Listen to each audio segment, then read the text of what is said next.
तो चलिए आज का वीडियो स्टार्ट करते हैं।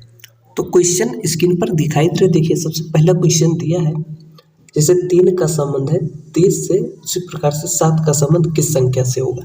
तो एनालॉजी चैप्टर का प्रश्न है, जैसे कि हम लोग पहले भी सीख चुके हैं ऐसे क्वेश्चन को।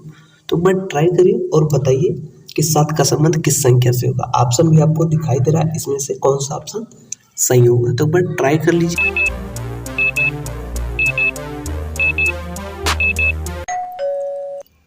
तो क्या आपको पता चला कि क्या होगा प्रश्नवाचक की जगह पर 7 का संबंध किस संख्या से होगा?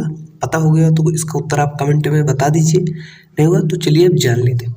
देखिए 3 से हुआ है 30, तो अगर हम इसे 10 से 3 को 10 से गुणा कर दें तो हो जाएगा 30। लेकिन इसे भी करके देखेंगे क्या ऑप्शन में दिख रहा है। तो देखिए अगर 7 को भी हम 10 से गुणा कर देते हैं तो कितना हो जाएगा, 10 से गुणा करेंगे तो कितना होगा, तो होगा 70। लेकिन ऑप्शन में 70 नहीं है, तो ये ऐसा नहीं होगा। ये कुछ इस प्रकार से लग रहा है कि कर दिया है। कैसे किया है, देखिए 3 का लग रहा है कि कर दिया है क्यूब, तो 3 का क्यूब कितना हो जाएगा 27, और फिर प्लस कर दिया है 3, तो 27 3 कितना हुआ 30। तो इस प्रकार से 3 का संबंध 30 से है।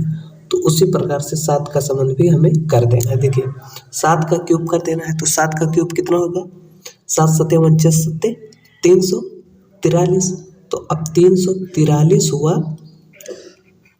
343, और फिर क्या किया 3 जोड़ दिए, तो इसमें भी हम कितना जोड़ देंगे, 7 जोड़ देंगे।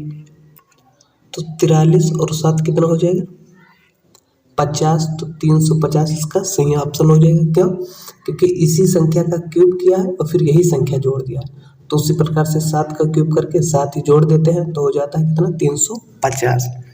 तो इस प्रकार से ये हमारा सॉल्व हो। चलिए दूसरा देखते हैं। तो दूसरा ये नीचे दिया है, जैसे 11 का संबंध है 121 से, उसी प्रकार से 111 का संबंध किस संख्या से होगा, ये बताना है। तो ये तो हमें लग रहा है कि बहुत ही सिंपल है, ज़्यादातर कर ले जाएंगे। तो बट ट्राई करिए। तो क्या पता चला कि 111 का संबंध किस संख्या से होगा।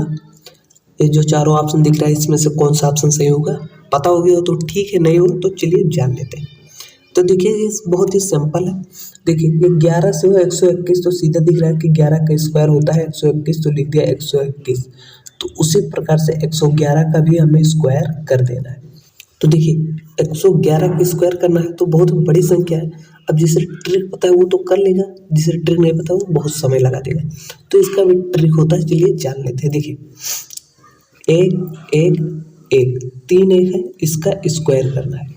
तो आपको देख लेना है कितने बार 1 लिखा है, 3 बार, तो लिख देना है 1 2 3, इस प्रकार से लिख देना है। फिर उसके बाद घटते चले जाना, 3 के बाद अब 2 1, तो इस प्रकार से इसका स्क्वायर होता है कितना 12 32 1, तो 12 32 1 ऑप्शन नंबर सी हो जाएगा हमारा करेक्ट। तो इस प्रकार से इसका ट्रिक भी तो और जान लेते हैं। देखिए ट्रिक इसका ऐसे, अगर 4 दिया होता 1 1 1 1 4 1 दिया होता, इसका स्क्वायर बोला होता, तब भी ऐसे करना है। जैसे 4 है तो 1 2 3 4 लिख देते, फिर उसके बाद अब देखिए 4 के बाद अब क्या है, कुछ नहीं, 4 तक संख्या। अब उसके बाद घटते हुए नहीं, इधर पीछे लिख, जैसे 4 के बाद 3 2 1, तो इस प्रकार से 11 11 मतलब 1111 का स्क्वायर हो जाता है कितना 1 2 3 4 3 2 1, इस प्रकार से इतना हो जाएगा।